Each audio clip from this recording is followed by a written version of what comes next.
Hi, if you still do not believe that war, weapons, and death are simply instruments of global capital for the big powers, then I want to explain it to you today.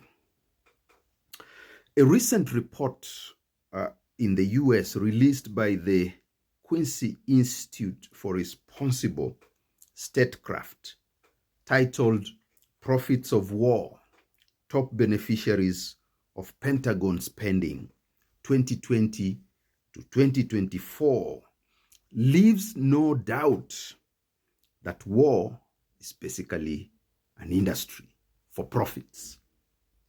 This is what the report says. Despite the United States' withdrawal from Afghanistan in 2021 and the scaling back of the war on terror, Pentagon spending and contractor revenues have continued at extremely high levels, due in large part to the military's focus on China as the new national security challenge. The US arms industry has also profited enormously from the surge in foreign arms sales tied to wars in Ukraine and Gaza. I've told you many times that these are simply proxy wars. From 2020 to 2024, the last 5-year period of which full statistics are available, private firms have received $2.4 trillion in contracts from the Pentagon, approximately 54% of the department's discretionary spending of $4.4 trillion over that period. Okay, let's now compare what is spent in war vis-a-vis what is spent on diplomacy. And this is what they mean by statecraft. So there are two main variables here: war, diplomacy. By comparison, the total diplomacy, development, and humanitarian aid budget, and all those USAID things and so on, are within this one.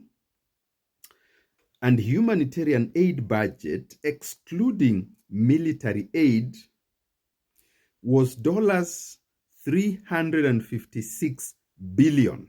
Okay, so we are talking about $356 billion vis-a-vis $2.4 trillion. And so the report says, in other words, the US government invested over twice as much money in 5 weapons companies as in diplomacy and international assistance. I want to take you further to what this report kind of concludes with this paragraph. The shape of what President Eisenhower, this is one of the former US presidents, called the military-industrial complex, is shifting as military technology companies are being awarded an increasing share of the Pentagon budget and gaining political power. The military-industrial complex involves the collaboration of the uniformed military and the arms industry in promoting spending that serves their bureaucratic interests and corporate bottom lines. I told you about global capital. Often independently of or in contradiction to considerations of America's actual security needs. Today, the tools of influence used by the arms industry are consistent: lobbying, millions in campaign donations, the revolving door, and others, but they are also expanding. One of the latest trends, for instance, is that Pentagon officials are now going on to work for venture capital firms investing in new military technology. So it's not very complicated. War and death, destabilization of countries, assassinations, whatever it is, are part of the endeavor by the big powers to protect big capital. This is why the big powers like the United States of America have bases all over the world, military bases. And it is so worrying that a lot of them are actually concentrated in Africa, because this is how they will keep the resources of Africa flowing to their own coffers at the disadvantage of Africans.